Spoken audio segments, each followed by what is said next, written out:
Next, from the state capitol, we get reaction from lawmakers to the governor's State of the State address. We begin our coverage with comments from the Republican leaders in the House and Senate. This runs about 30 minutes. So, everything's okay. We're on the road to recovery. Illinois is coming back, right? Well, I don't know. I don't translate 8.6% unemployment as something we should be bragging about right now. We lost Cancer Center Treatments of America stated that they're going to Florida because of a bad business climate. So we've got to really turn this around. But you know, I appreciate the governor. You know, his job is to be positive, and he made a positive statement. I think some noble goals. But the fact is, there's a price tag that goes along with everything that is being stated. We have a budget address coming up. I'd like to know how we're going to pay for some of these things too. Yeah, and I think we have to be careful to listen to the words, but then look at the real experience that people in Illinois are having. And again, we've got high unemployment. A lot of the governor's remarks were focused on programs to help people that are out of work, which again is noble, but I think there needs to be a lot more emphasis on how do we get people back to work so we don't have people living in poverty, losing their homes, and in need of the services that he's describing. Let's lower tuition at our universities and have that be a focus, in addition to having a focus on increased scholarship money. Well, I guess execution is always an issue when, historically, with State of the State addresses by governors. And so we'll see how this plays out. But I will say this, that Senator Radogno and I, our commitment is that we will work with Democratic leadership to be responsible in budgeting and also providing a good, positive economic package for Illinois to retain jobs and bring jobs back. We've got a great working relationship. We're going to continue to work together, but we're going to be strong on our principles and our constituents.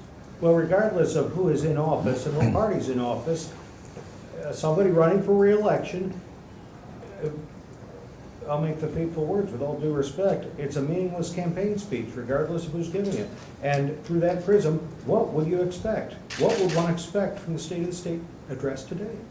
Well, I think there could have been a little more emphasis on the real problems that we are facing and how the governor planned to deal with them, including the fact that we have the temporary income tax that the Democrats imposed and promised would be temporary is set to expire halfway through the fiscal year.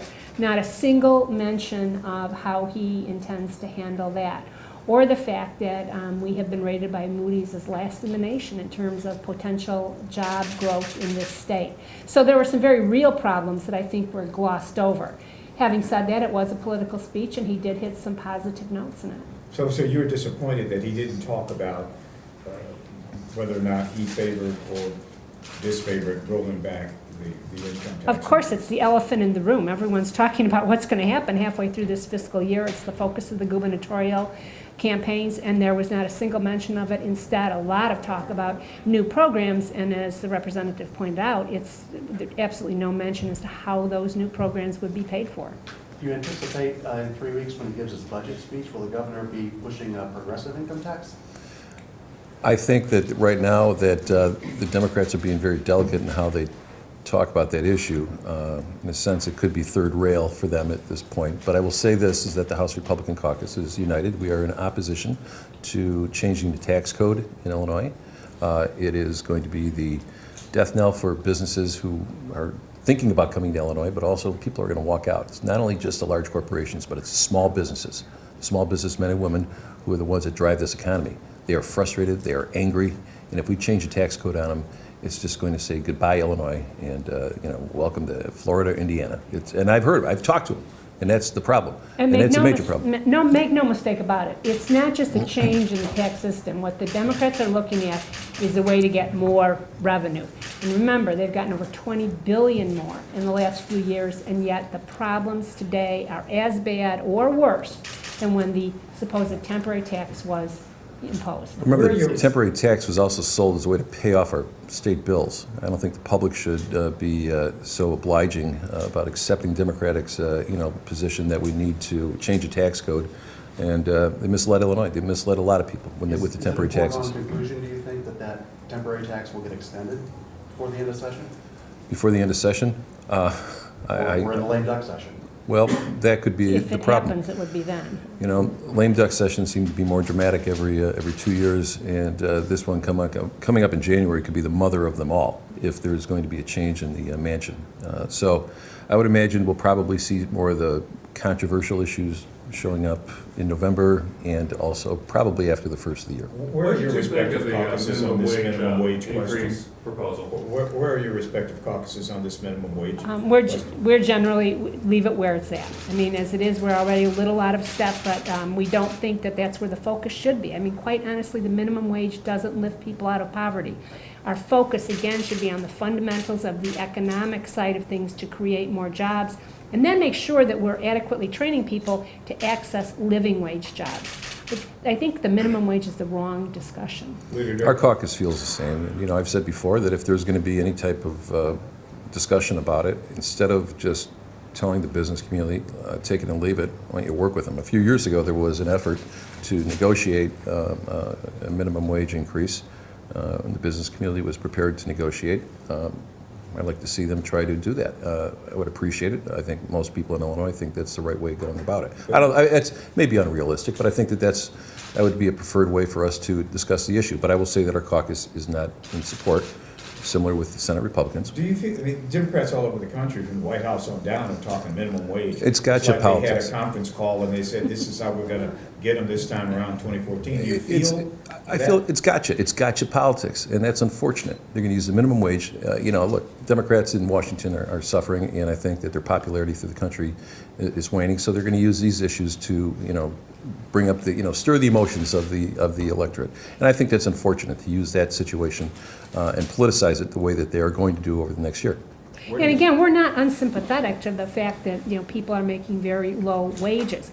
But the questions are, why aren't people moving into higher wage jobs? How do we create those jobs, and how do we match the talent to get those jobs? So I think focusing only on minimum wage is a distraction from the real work we need to be doing. What about these Birth to Five programs? You had kind of several things you wanted to do about that. Is that reasonable or affordable? I think you've answered your question with your question, but it's noble, it's a goal, but the fact is there's a price tag for everything. And we'll see what the governor, what he thinks it'll cost and how he intends to pay for it. You know, we're bringing in a lot of money, but the thing is we're also spending a little bit more than what we're bringing in. So, but when we're going to, you know, shift money around, somewhere else the state government is going to, will suffer. There'll be compromises. There's no price tag on helping Chicago out of its pension mess. Where do the Republicans stand on bills yet to be introduced to reform Chicago's pensions? As the mayor said, had to wait until the larger issue was dealt with. Well, we have committed, both Jim and I, that we will work in a responsible manner with the Democrats to try to make sure that Chicago, which is obviously very, very important in our state, thrives as well. The bills haven't been introduced. We certainly will work with them, and we expect them to work with us. Does it have to wait until after the court rules on the statewide pension issues? I don't Not believe my that the view. city of Chicago nor the leadership in both chambers are going to wait for the Supreme Court to eventually rule on the issue. I anticipate it'll be a matter that they will seek some resolve this session. Should we have heard something about that in this speech today? Probably, especially because of the impact on Chicago. I mean, they really have a very big problem. And again, when you look at their importance within the state economy, we can't afford to have Chicago shut down or go the way of Detroit. So it's critical that we work with them to make sure that It's going Chicago to be thrives. as difficult an issue as that we took up last month. It's going to require a lot of heavy lifting, and but Chris and I, Senator Radogno and I, we've committed that we will work with the leadership to find common ground and work with our caucuses to be able to bring some relief to the city of Chicago. Has there been any discussion on what the overall GRF number is going to be, as there has been in some last years, and to work within that number? Not so far. And what do you think of that earned income tax credit, the doubling of that? Well, I guess what is again, it's going to be, I'd like to see how what does it translate into dollars and what the state will not realize from that. It's again, it's an election year. It's these are very, you know, they're noble goals, and we all think some of these things are wonderful, but we have to be mindful of what the cost is on our budget. And you know, when we're going to start cutting fees, and you know, I think a lot of people say it's great that we're going to cut the LLC fees, but the fact is we're going to make up the money. So. And the same with MAP grants doubling? I mean, we've struggled to maintain funding for MAP grants. It's a great program. And the earned income tax credit is a good program. It encourages work. But again, the focus here should be not on expanding programs at the very bottom, but enabling people to earn their way out of poverty by economic expansion. Well, speaking of something like that, we hear from the Republicans, instead of raising taxes or something along that line, what we want to do is create an environment where businesses succeed, the rising tide carries all ships, businesses locate to Illinois. How long would that take? Well, to completely change the culture here, we have a lot of work to do, but other states have done it. Our neighboring states, peer states, those that have large urban centers and rural areas as well. You know, when you look at the numbers, the job creation numbers, the ratings of the rating agencies, it's difficult to say that we're over the hump here, which is what the governor was saying today. We've weathered the storm. That's not what the numbers suggest.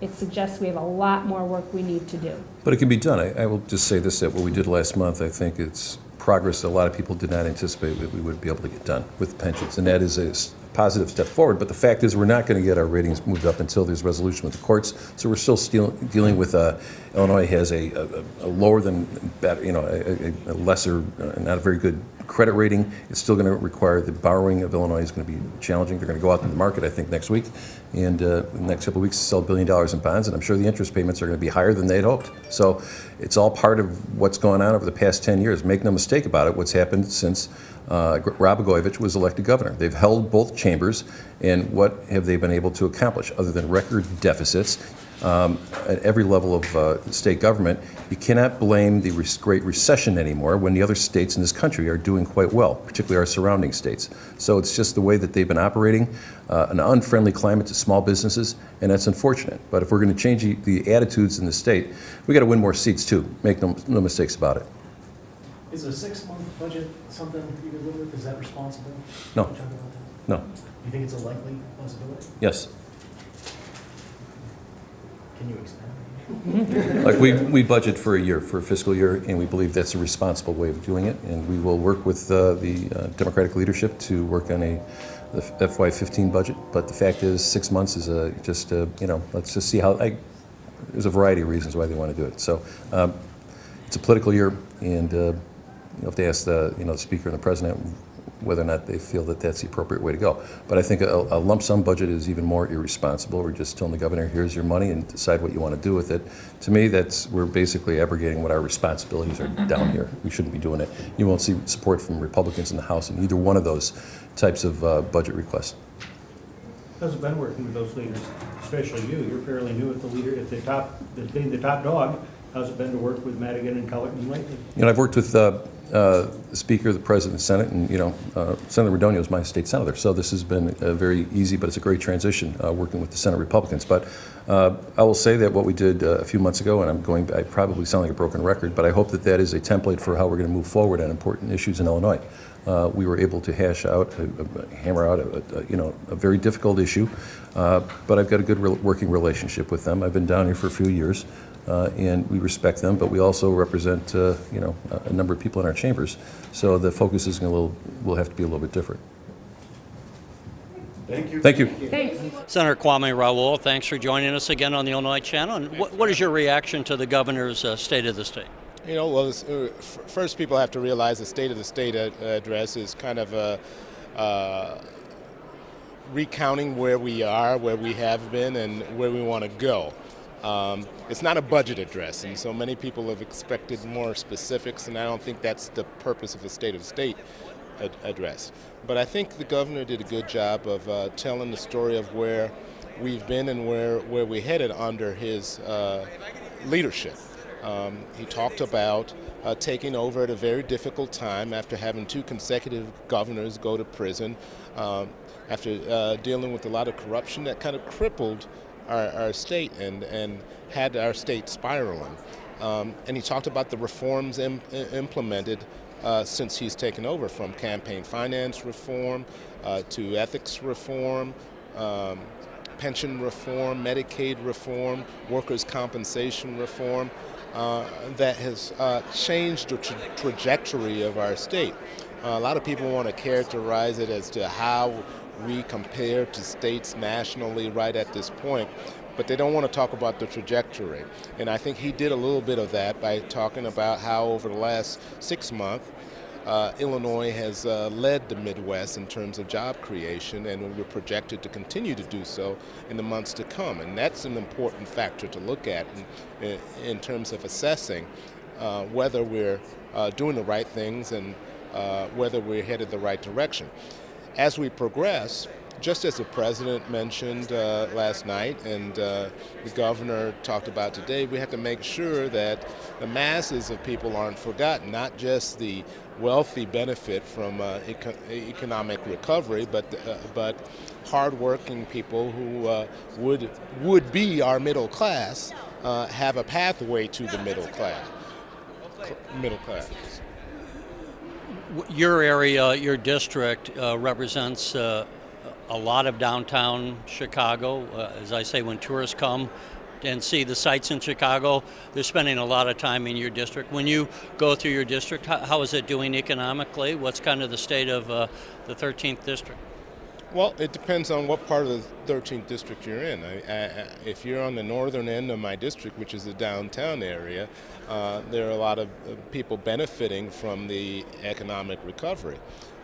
If you're on the south side of my district, which covers the South Shore, South Chicago area, you have a lot of people suffering. You have a lot of people who, both the governor and of course the president described last night, people who may be working full time but are still in poverty.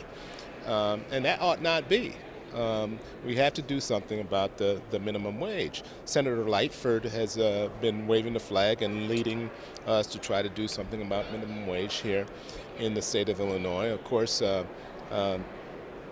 lot of the Republican gubernatorial candidates maybe misspoke or just flip-flopping because they didn't realize how important of an issue it is, not just for Democrats but for Republicans, from people all throughout the state who are working hard trying to support their family. Some of these jobs that may have once been jobs for teenagers are jobs being taken by heads of families that they're trying to support their families, but they're working full time and they're still in poverty, and that ought not be.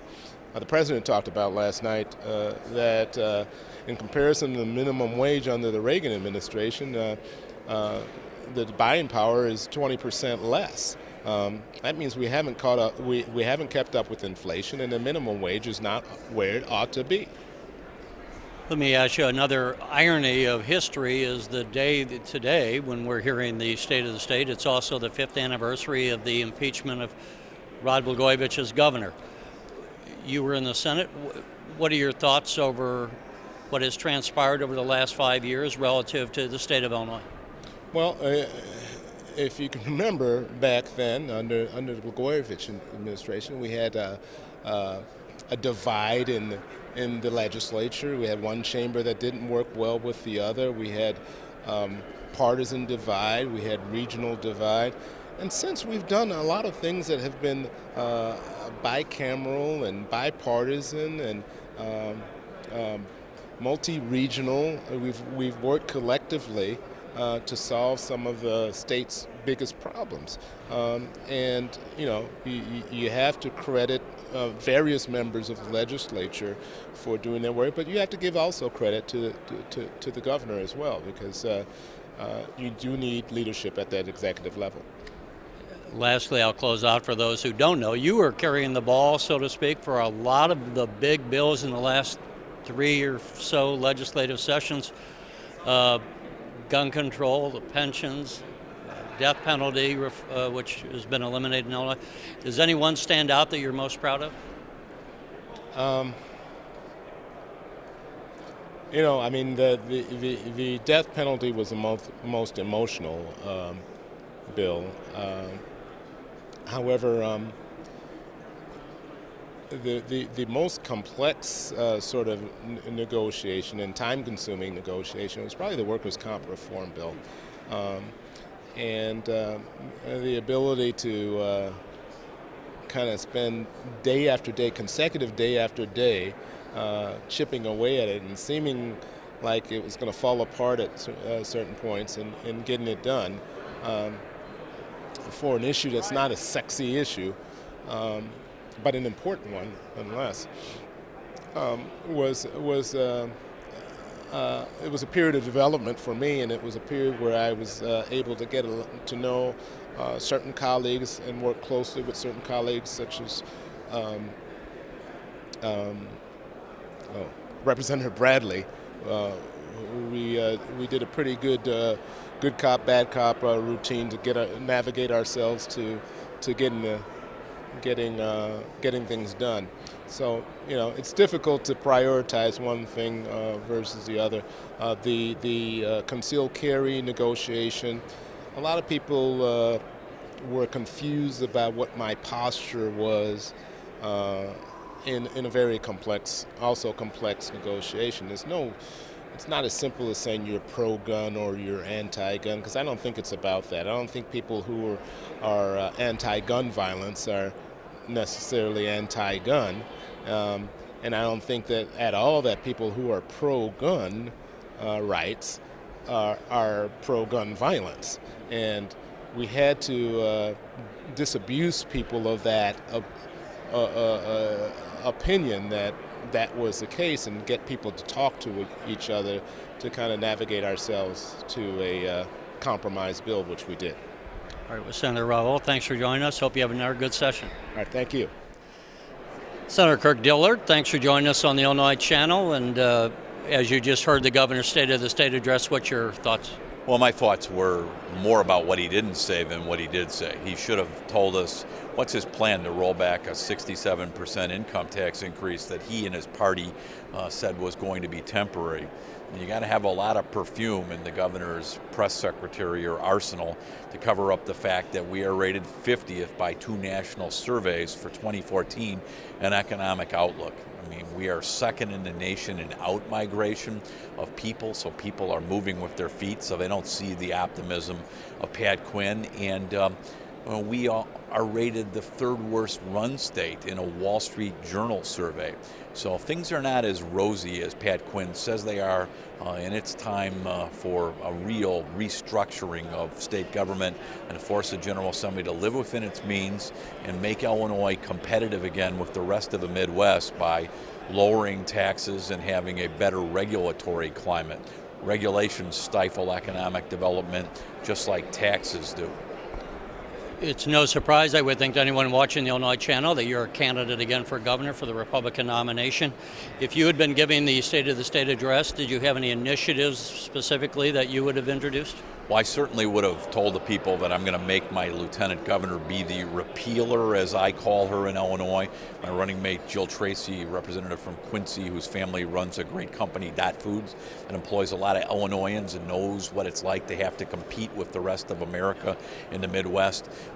We need someone that meets with small businesses, large businesses, families, and farmers to show us and tell us what regulations and rules and laws stifle economic development in Illinois. We have got to become competitive with the other states around us, and we need a top-to-bottom overhaul of our tax structure in this state. Our revenue code is archaic. It's geared to an economy of the 1950s and 60s, and the governor should have been talking about that, and I didn't vote for it, but he needed to tell us how is he going to live up to his promise to make his 67% income tax increase temporary. He said it was going to pay down old bills, but we still have $6 billion of old bills hanging around here, $25 billion in new revenue from that tax, and we still have $6 billion of old bills. So it was about as much in his State of the State speech about what he didn't say than what he did. I'm sure you've been asked by many, other people say, Republicans say they want to have that tax increase that is scheduled to go down in January. There's a lot of people think it won't be, that they'll be extended.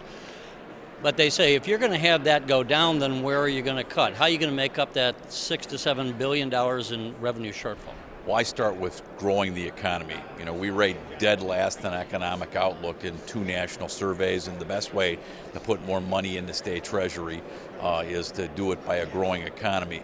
But I don't grab the premise that Illinois it doesn't have enough revenue. I think we have a spending problem.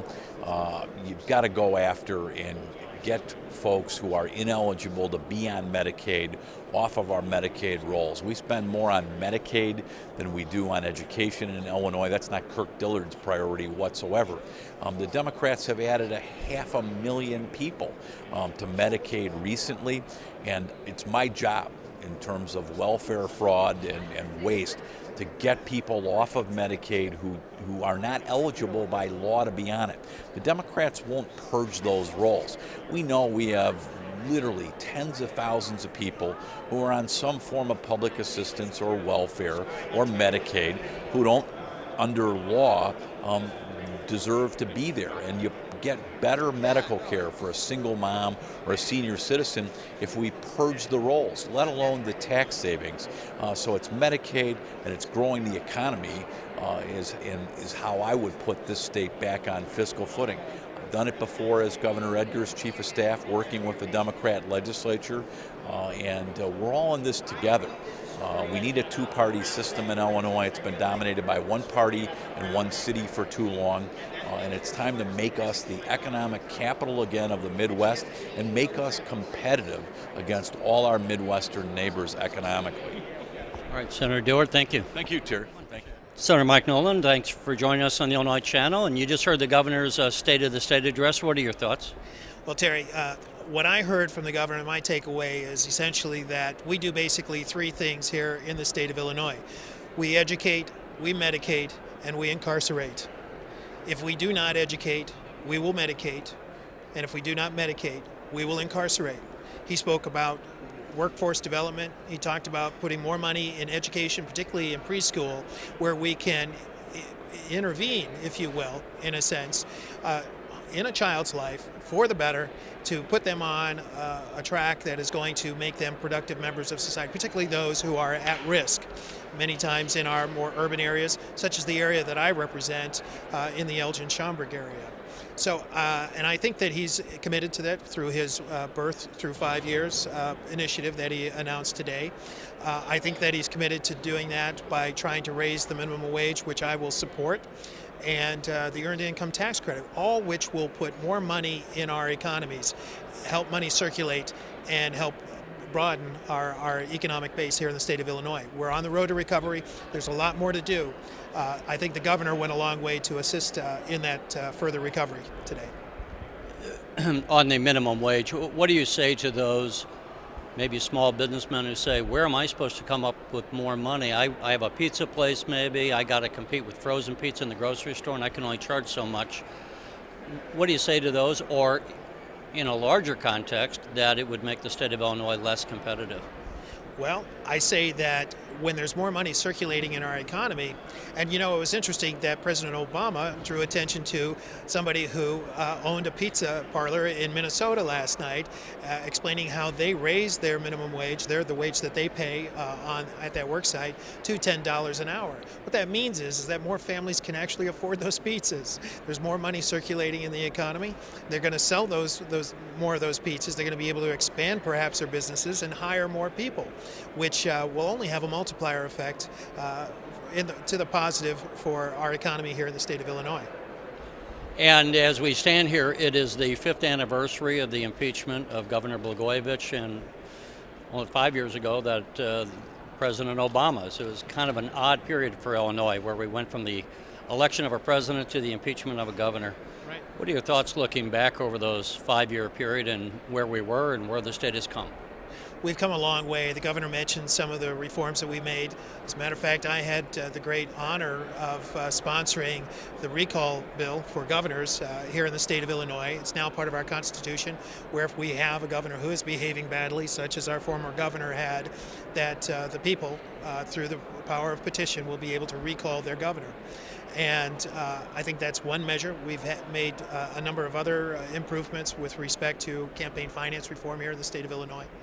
I think that we have improved the political atmosphere to help encourage individuals who are good, decent people to come to government and to do the important work that is before the state of Illinois. All right, Senator, thanks for joining us. You're most welcome. All right. Also, thanks for joining us on the Illinois Channel. What's your reaction to the governor's State of the State? I'm struggling to know if he lives in the same state I live in. And why do you say that? Well, we have made remarkably good strides this past year. However, it's not time to celebrate and change directions. It is time to continue doing what we've been doing, take bigger steps, deeper cuts, and move forward in that regard. I'm listening to the governor outline that he wants to spend more money on new initiatives, which is exactly what we do not need to do at this particular point in time. I'm afraid he's spending the savings that he is noting in our pension reform. I'd like to remind him that we have a case in court that we're not exactly sure whether or not this will be constitutional. Let's not spend that savings yet. I'd like to note to him that our businesses are leaving in droves to other states. In fact, a recent report that they just gave to me today says that 2 moving companies are indicating that they have more work in the state of Illinois than any other state. That tells me that people are leaving, and with them leave great companies, good jobs. So I'm listening to this, and I'm somewhat disturbed and depressed that we're not continuing in the path that I thought that we started, which is to look at more efficiencies, to look at programs that aren't working. I've served on budgeting for results. It's a gubernatorial appointment for the last 4 years. I thought we were working in that direction, and what I'm hearing is contradictory to that. Senator Jim Claiborne, thanks for joining us on the Illinois Channel. As you heard the governor give a depiction of the state of the state, what are your thoughts? Well, obviously, I'm very impressed with the fact that he's touching on creating jobs and continuing to grow the economy. And I do think that he's correct in growing the economy. You grow from the bottom up. You make sure those individuals who have traditionally been locked out of the process and don't have the skills, you provide the skills for them. And talking about educating our youth, particularly our early childhood, 0 to 5, early on in their life, and giving them the tools they need to be successful early on, developing study skills, and really helping them understand the importance of an education, really will go a long way to play a vital role in their life later on to come. Very impressed with the fact that education is in the forefront. Also addressing the issue of the minimum wage, which truly would affect those same children by increasing the productivity of their parents and giving them an opportunity to earn a little more livable wage, which provides for them, and also will help them stress the importance of education to their children and making them productive. I think the governor's on the right track. I'm not sure how we're going to pay for all of this, but that's why we're here, and that's why we'll move forward in this budget to see if there's room to add some of these programs or to find ways to address these programs. As we stand here at the end of a year from now, at the end of this year, the tax increase on income tax is going to go back largely to where it was. That might cost the state somewhere in the area of $7 billion or so in annual revenue. What are your thoughts on if that can be rolled back or if we would have to keep it? Obviously, that's a discussion that we have to have over the course of these next 4 to 5 months and find out. I mean, it's just like with anything that we do in the government.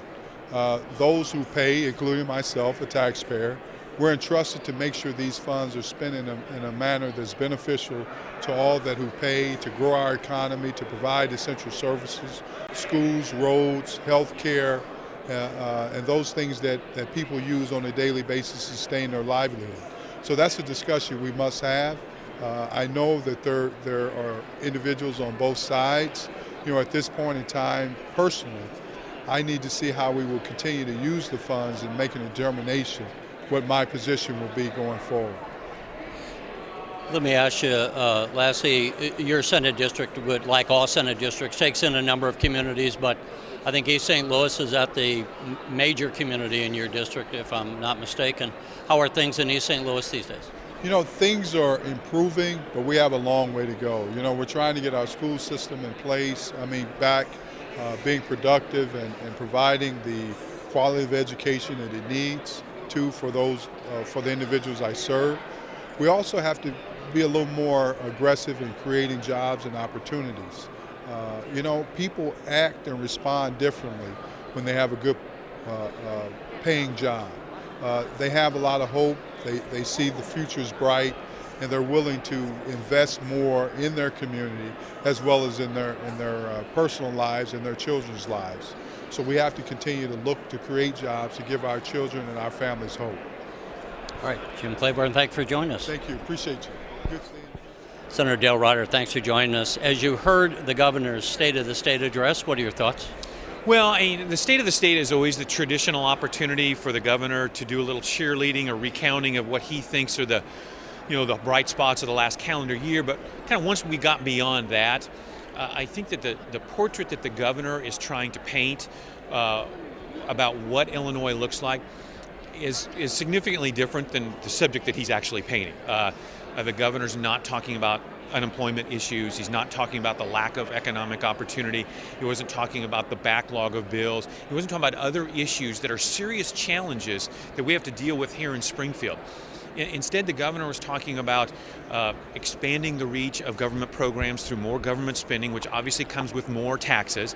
The governor was talking about increasing the minimum wage and building the middle class. But our collective experience, Terry, not just in Illinois, but all across the country, is you don't build the middle class. You don't raise economic boats across the board, if you will, by government mandate and by more government spending.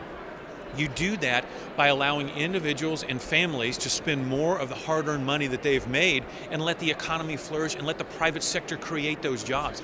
At the end of this year, Illinoisans will breathe a collective sigh of relief, at least they're supposed to, because they'll enjoy a much-deserved tax cut. And that is the walking back of most of the tax increase that was passed 3 years ago and signed into law by this governor.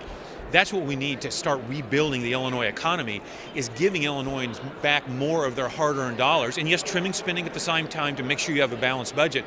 That's the way to grow the economy. That's the way to rebuild the economic middle class the governor's talking about. For those who question if we can afford to cut back on that tax increase, as you noted, it's going to largely go back, not exactly to where it was, but largely go back in January. What do you say to those who say we can't afford to cut back, we have to extend it because it would cost the state $7 billion in revenue, and we're still building up a backlog of unpaid bills as we are? Well, to those who say we can't afford it, the we that they need to be concerned about is the we back home, not the we walking around in this building.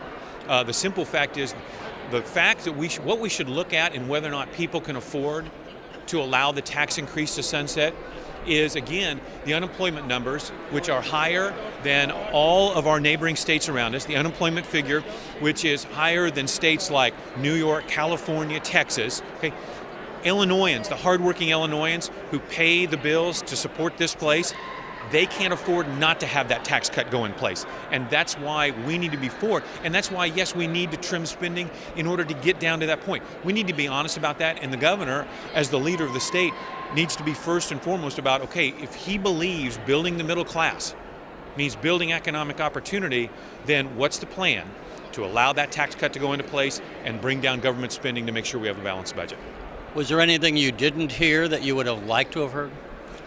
I think the opening of an honest dialogue with lawmakers, not just of the Republican Party, but with his own party, about the fact that some serious choices and sacrifices need to be made, not by the people out in voter land, because they're the ones paying the higher taxes. They're the ones enduring the growth in government. But the people here, that sometimes priorities have to change, and our priority now shouldn't be more government spending, more government regulation.